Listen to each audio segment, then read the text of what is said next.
My name is Mark Bentsen, and I want to give you a little clarification about what the presentation is about today. There was on the, let's see here. There was a typo that said the Great Resignation or regression, right? Oh, yeah. So if you're here to learn about regression testing, you're not going to. And you're free to find another spot at one of the other sessions.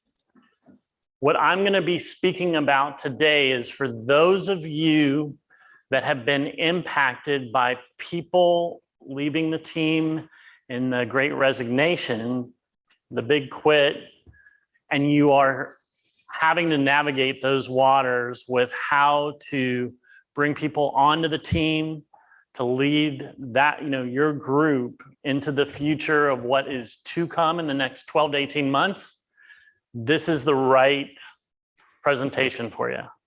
All right. So don't be shy, but if you want to step out now because you thought you were coming to learn about regression testing. Going once. John?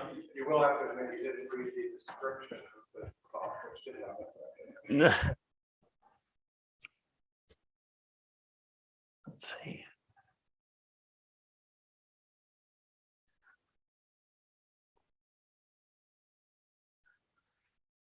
All right. For anybody that has not heard of the Great Resignation, I just want to do a baseline on what it is. And of course, it's that 40% approximately of the workforce right now is basically shopping for a job. And you have most likely either maybe you yourself changed jobs during this period of time and since the pandemic, or you've had it occur on your team where a couple, maybe more people have moved into other roles away from the company. Why?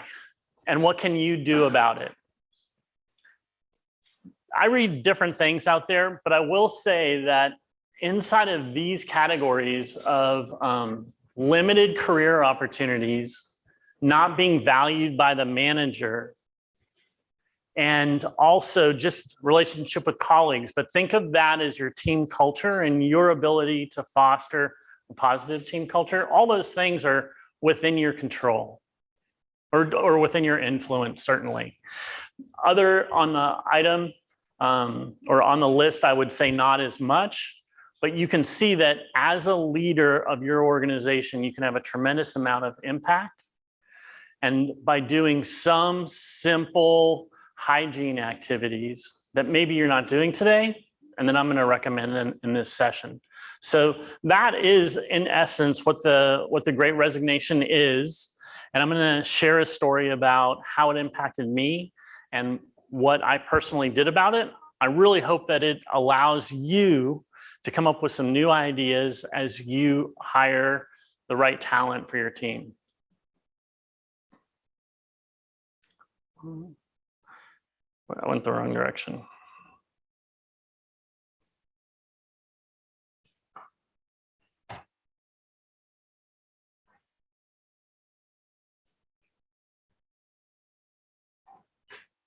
Okay. If the head of technology at your company came to you tomorrow and said something along the lines of, all right, are you able to measure the business critical knowledge that you have in your team? What do we need to know? Where is it? Do you have it documented? All those things, would you be able to give that answer tomorrow? And for most of us, for me, when this came up, I was not able to. And it became a pretty complicated thing to wrap my mind around how to be able to answer that effectively and not subjectively. And I'm going to share with you how I approached it. So I'm going to get on the next slide, you're going to see the end product, what I want you to be capable of doing. And it will allow you to communicate to two different groups of people. One is you have to make a case to hire, right? So you have to be able to go to someone who will say, all right, we need new headcount, or we need to replace, or whatever the case may be, but you've got to be able to communicate that. Also, chances are you are not the sole entity who's hiring. You may have either a recruiting firm that's third party. In my case, it's our part of our HR group, but I have to be able to go to that entity and talk to our recruiter and say, okay, this is what I need to hire. And if I'm not able to do that clearly, right, communication's what the listener does. So if I'm vague or use terms that are not very clear to them, they don't really know what to look for. And there's this famous example of how important words are. And if you go back to your organizations and try this, you're going to find that you get a surprising difference in results. And that's that you essentially say, okay, I'm going to say one word, and I want you all to write down what you think, like what it means, what comes to mind. And the word is beauty. And you can imagine, you get all different answers to it. And you suddenly realize that in requirements, it's essential to be precise in a way that you bring people to, this is what I mean in that context. And in the same way, this is essentially a process for putting together the business requirements that you, as the leader of your organization, are needing to communicate to whoever it is that is going to be calling people, collecting paper, resumes for you, and then passing them on as valid, as what they believe to be valid candidates. So what is this? It's going to be a picture, right? That's why I put this together. And it's going to be a picture. It's going to be one page, and it's going to communicate everything that they need to know. All right, so picture's worth 1,000 words, and this is kind of, I put this up as, where that originally came from. But in those three quotes, any ideas who would have said those things? Number one on the top, any guesses? Wait, who was it? No. Wait, let's see. Yes, all right. So yeah, Christian got it right. That's Picasso. And if you're Googling this, you can't. If you're asking the Google, you're not allowed to answer. All right. The second one. Any idea?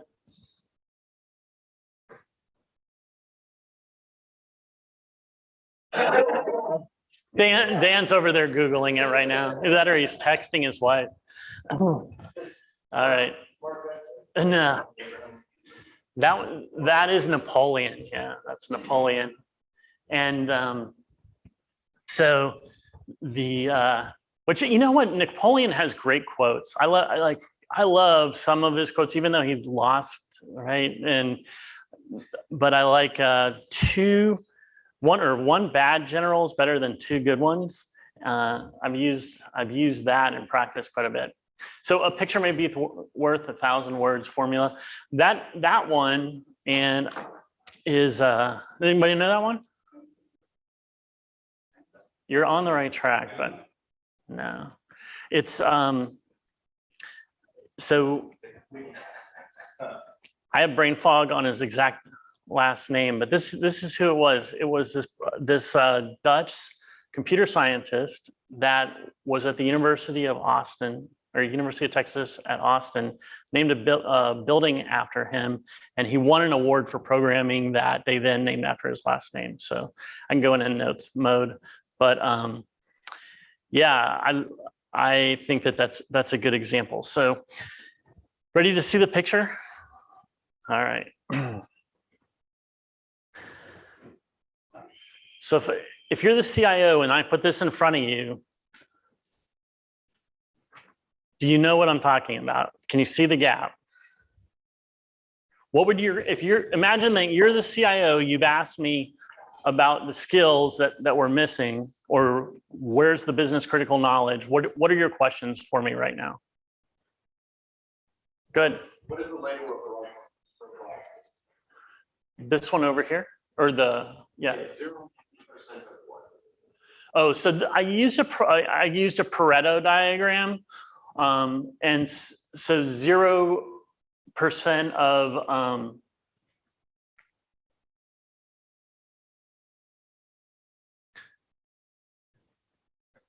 I guess what I'm saying is that what we need on the right, we don't. yeah, obviously. No, I know what you're asking.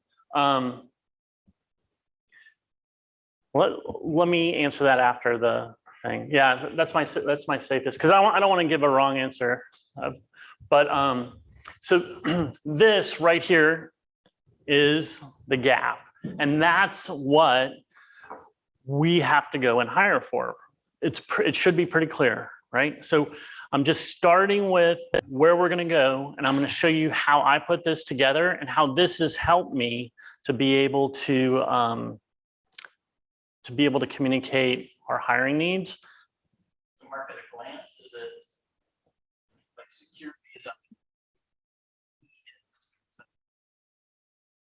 But team scale of how much they have doesn't have a lot of. But on the side, they have a lot of functional knowledge. That's really partially. So that's it. Yeah. Like that. Yeah. Yeah. As simple as that, right? And being able to have one slide to be able to put in front of your HR group or whoever's going to do your recruiting, and whoever it is that's going to say, all right, let's bring on some positions that we're going to have to pay a decent amount of money for, they will understand, oh yeah, we have these projects that are requiring this knowledge, and this will be essentially, okay. Online, the questions were simply, the gap on the right is what we need, left, obviously what we have on the team at the moment. Okay, so how do we get to a place where we can communicate that? And thinking about what you have on your team, have you heard this statement? You have to manage the knowledge capital in your organization. Is that a familiar term? So what would be some things that would fall into the category of knowledge capital? Well, there's tribal knowledge, and that'll get you into a lot of trouble, right? What you want to be able to do is to organize what the business critical knowledge is in multiple locations. So whether that's training videos, checklists, a wiki, who is it that is the expert inside of the space that, okay, I need to know something, who exactly do I go to? If you know that piece of information, you're already 80% of the way to solving the issue, okay? But if you don't even know who to go to answer, hey, there's this legacy system, you'll spend a lot of time trying to track that down. Now, when we have the knowledge capital, how are we going to be able to, or like, what are we going to do with that? And what's important is you are not necessarily just going to be hiring. You also want to be able to upskill the team, right? To collect where we are, your as is, you're going to have to talk to the team. In my case, I had to present to the team, all right, we're going to do a self-assessment. So there's two parts of this. There's the self-assessment for individuals, and there is the manager, like you or whoever the manager is for the individual contributors is going to score as well, right? And then there'll be some leveling. What comes to mind if I come to you and I say, okay, here's these skills. Can you rate yourself on a scale of 1 to 10? What goes through your mind?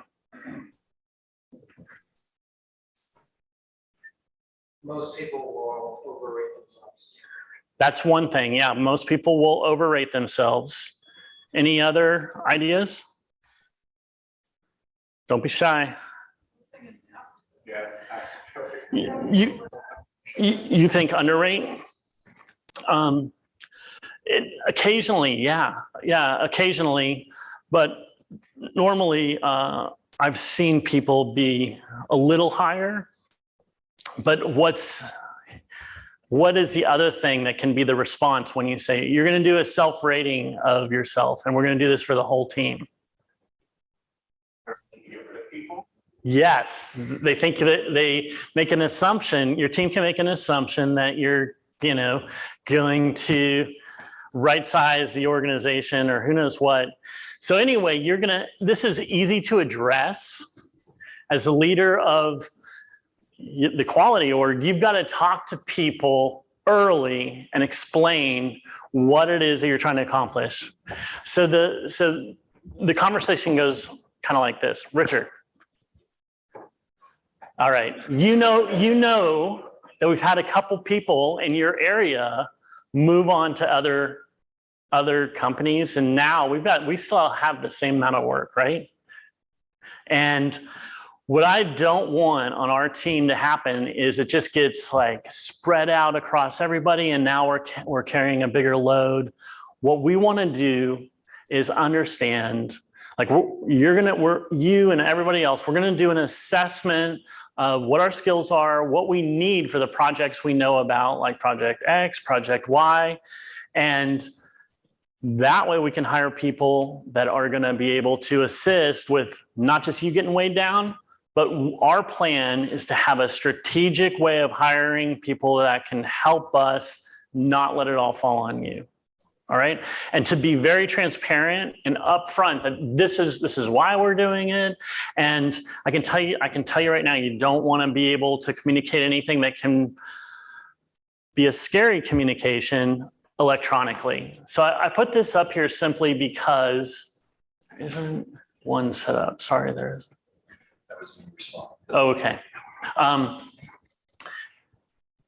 Face-to-face is going to be your friend, or if you have to actually just telephone and talk to someone is probably the lowest type of communication you want to follow. However, yes, Slack messages to blast out to everyone is going to get you into trouble on this, but so long as you do it early, you'll be just fine.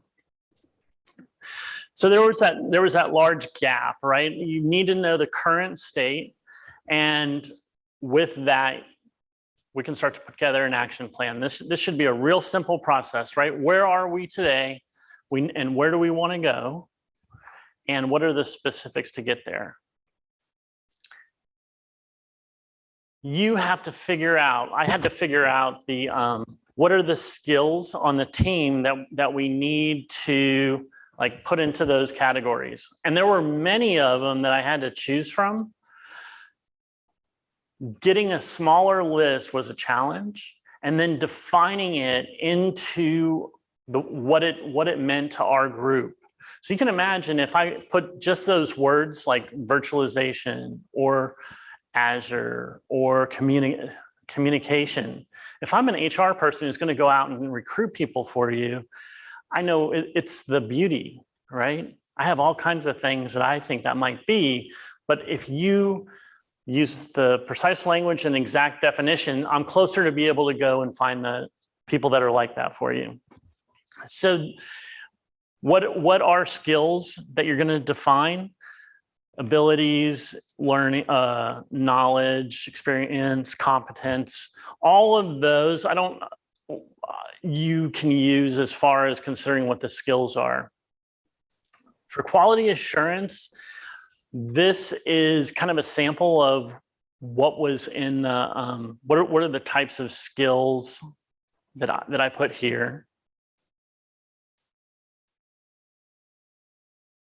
This is what I put into testing. Now realize that like for logs, in my context, There were specific tools that we use, like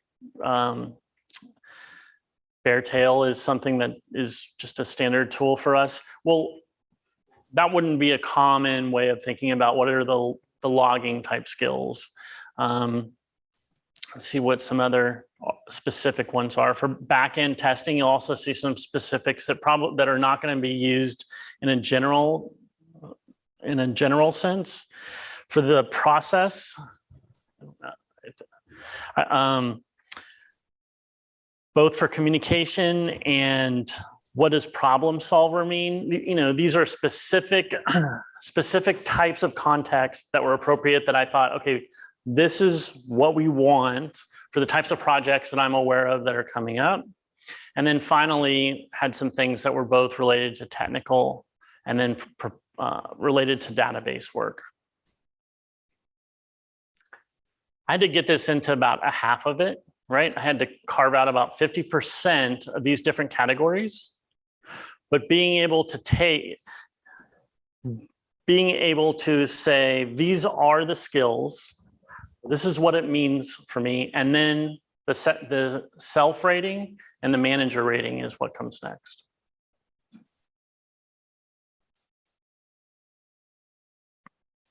So the first thing that I did was there's a couple of managers that report to me, and I asked them to do the self rating and to go through that so that they would understand what it was like, and because they were going to be doing it with their direct reports. And I was able to go through some of the get some of the kinks out of the process. But in essence, whoever, in addition to you, is going to be rating other people, let them go through first. This is about a 6-week process. And the rating system, you could use A through F, it doesn't matter, but I use something I didn't have no experience with that. Low, moderate, high, and then something that would be mastery.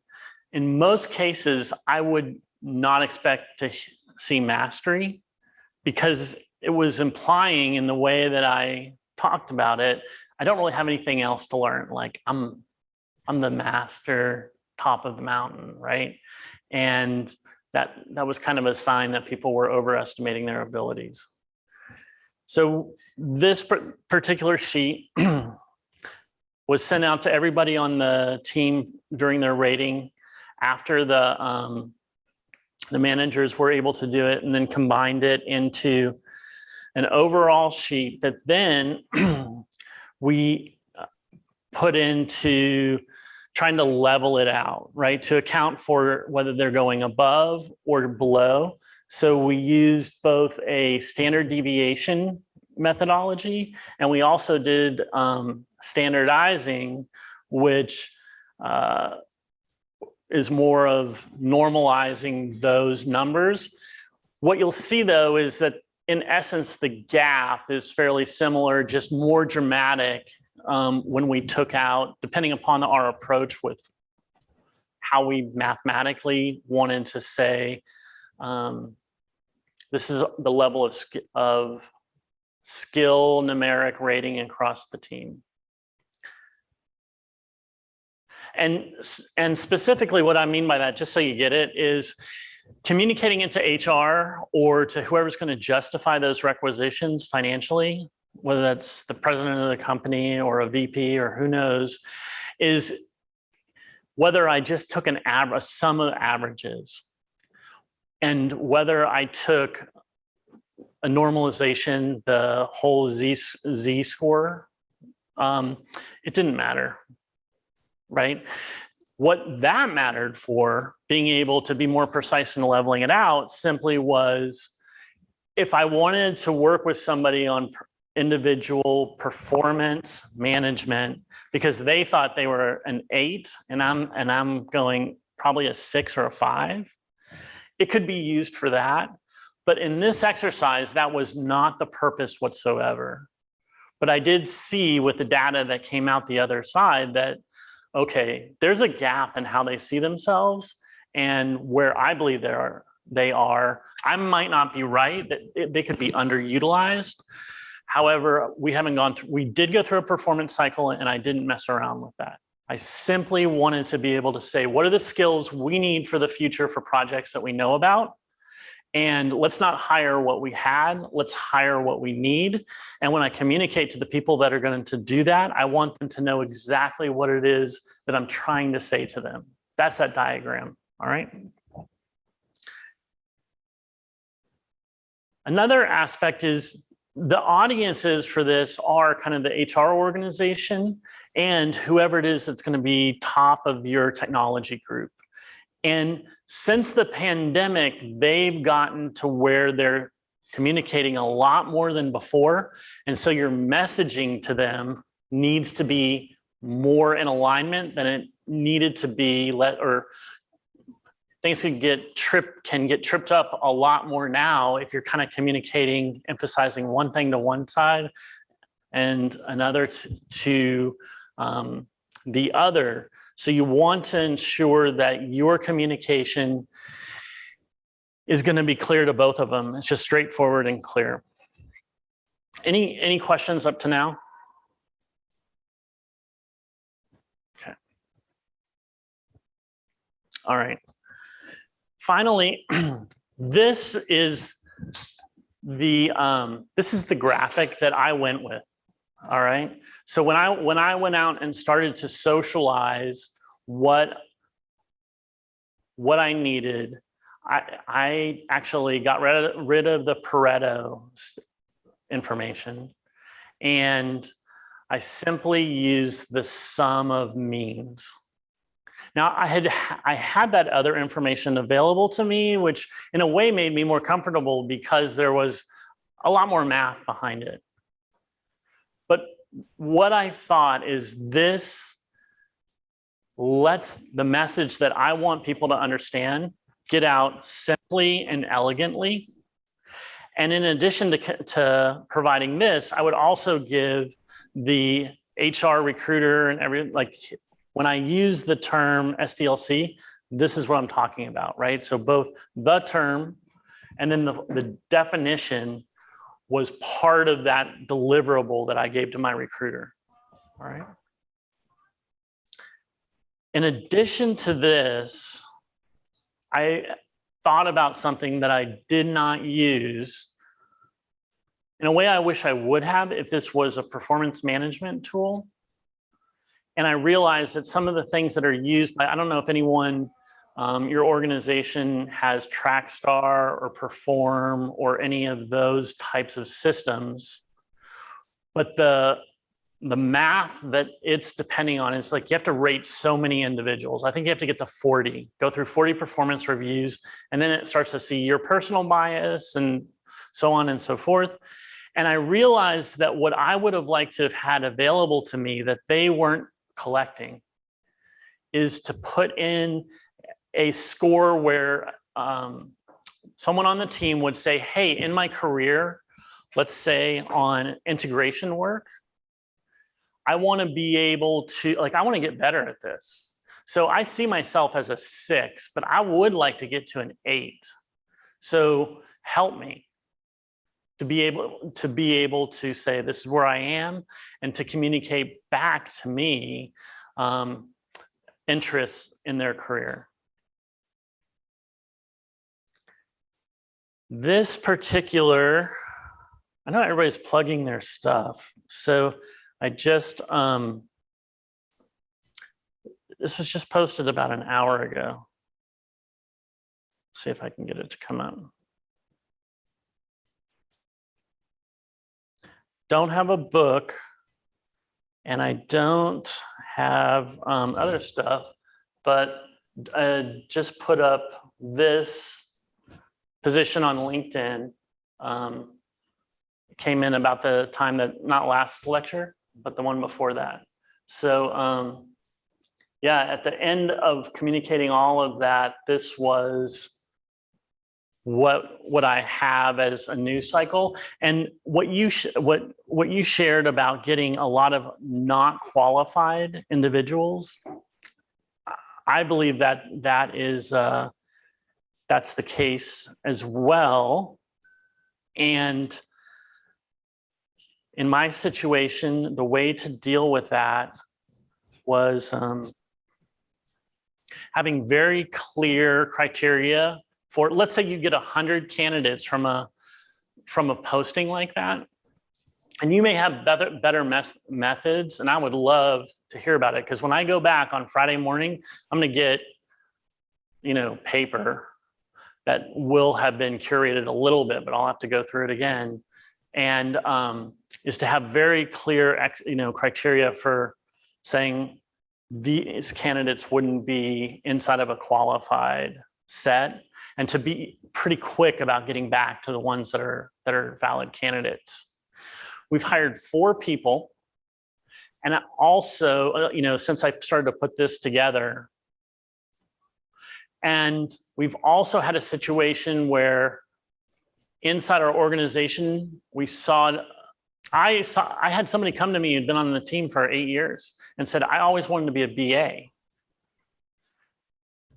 As a leader of your organization, you don't want to sit on, like, say, I can't let go of this person. It's essential that you help them move in their career, right? It's hard. It's going to be painful. And so it opened up the possibility that this person could go and take a BA role. And there were 2 people in the organization in other areas, one in development and one in it was kind of a testing spot, but it was a technical testing spot, data science area. And they expressed interest in coming to our team.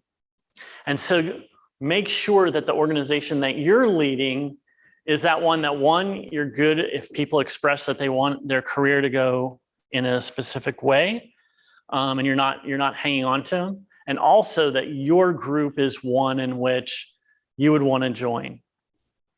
And part of that is, for us, I think, one, we are regular about meeting together and so on and so forth, but I definitely advocate to have weekly scheduled one-on-ones,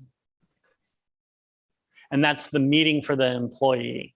Everything else we do kind of builds on that, but establishing a solid relationship with the people that you are working with inside your organization is critical. So,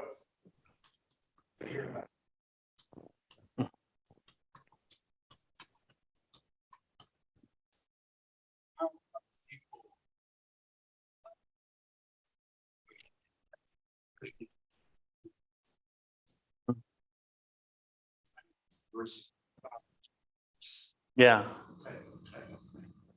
so I'm wondering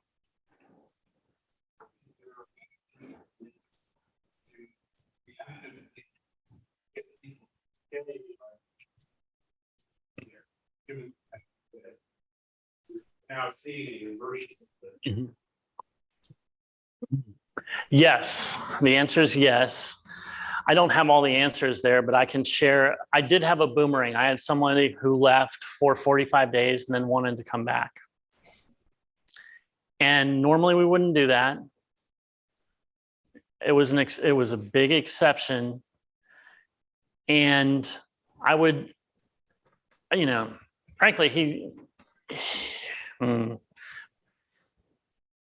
friend of mine was telling me a story. He was driving down the highway and he saw a cow with its, the question. Okay.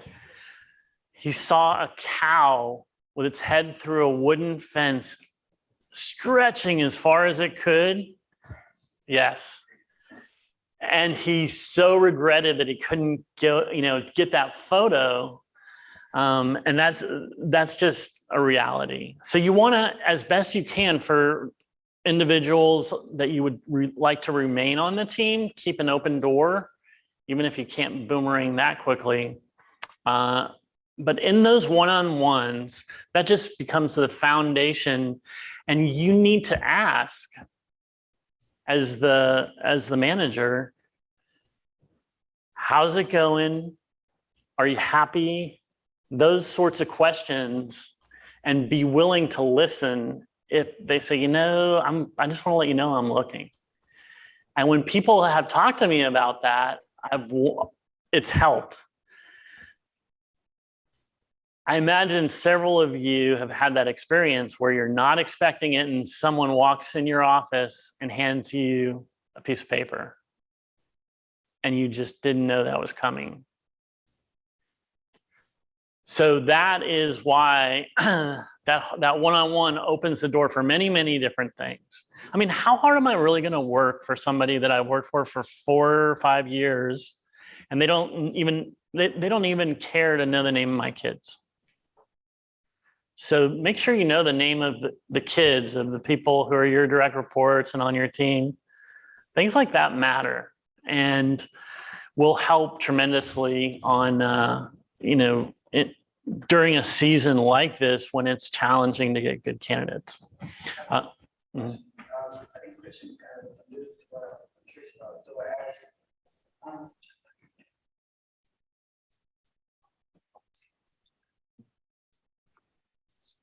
but I feel like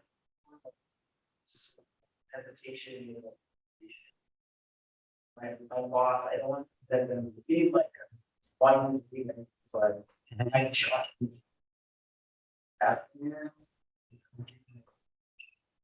Just curious from you, what are create that space where when you ask that question, how are you?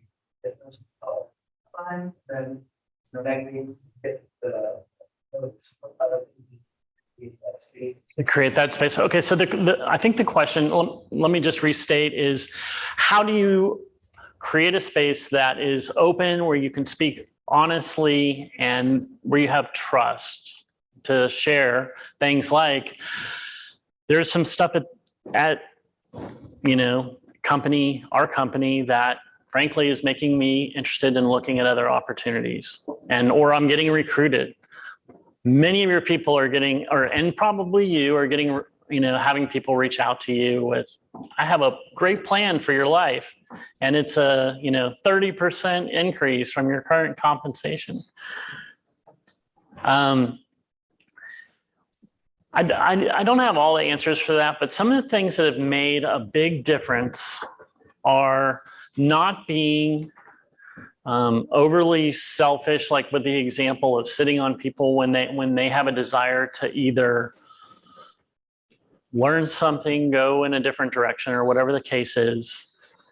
There will be part of QA is there's going to be escapes, defects. The mistakes that occur in QA can be very public or pointed back in our direction. And we'll come to conferences like this and say things along the lines of, well, I didn't create the defect, right? And it's true. However, when you're in that situation, I know that I have to create or give air cover to members of the team. So if you honestly make a mistake, just screw up, thank God, because you're making decisions. I really, really want people on my team to make decisions in my absence. I trust them to do that. I give them that accountability. And if they make the wrong decision that has bad consequences, I'm okay with it, right? I'm not even gonna bring up your name. I'll just say, hey, yeah, that's on me. How can I make this right? Or, we'll do better, put together an action plan. And that over time has really helped out the trust in my organization. And for 6 years straight, we had the highest retention in the org. You also have to realize that, as for those of you that are managers that are very hands-on with the people, is 5:45 the end? Or is it 5? 5 minutes, okay. There's two things that are your job. The main two things, it comes down to retention and results. All right, obviously you have to have results coming out of the group that you lead, but also that people would want to stay under your team's leadership is critical. If everybody's bailing off the boat, that's a bad sign that you're able to build trust and that you should probably have the accountability of being the leader. What other questions do y'all have? I guess keeping changes though. I would recommend not chaining anybody to anything. Yeah, don't chain anybody. Okay, so not questions, but comments from online. Yes. Christian said, always include these in my one-on-one. What's good right now? What do you need help with right now? Help. And what do you want to talk about? Tia followed that with, she also lets her direct reports run their meetings. She's there to listen. Yeah, I think that is excellently said. I can tell you that the group that I follow closely is Manager Tools. That has 2 West Point guys, and I think they have excellent advice on just practical ways to. Has anybody heard of Manager Tools? Mike Ozon and Mark Horseman. I think they have very practical and specific. Like, what do you do if your direct report has bad body odor? That's a lovely one to handle, right? If somebody comes to you. But so they have super specific stuff like that and giant macro things. What else? Yes. I was just going to love our question and we'll call. Mhm. If a meeting goes, it's my fault. No one else's. But success Yes. is the team to not have it. Yeah. And as long as you demonstrate that, and that I want to make sure they feel supported and like you. Yeah. And then they trust you to solve problems because they know you're. Mhm. Right. The comment was, to really support every success on the team and don't try to take that away. I guess I would just say it's so much more fun to be the spotlight than to try to get in the spotlight. And man, we had someone who was a manager on my team come out, start a brand new group from the ground up and have tremendous success as that area. That was so great. That was so great to watch that individual be successful. And you're absolutely correct. Thank you for sharing. What else? Well, that's us. Phil's here, president of PNSQC, and I just want to say thanks for putting all this on and making it possible. It's very exciting to get to be here.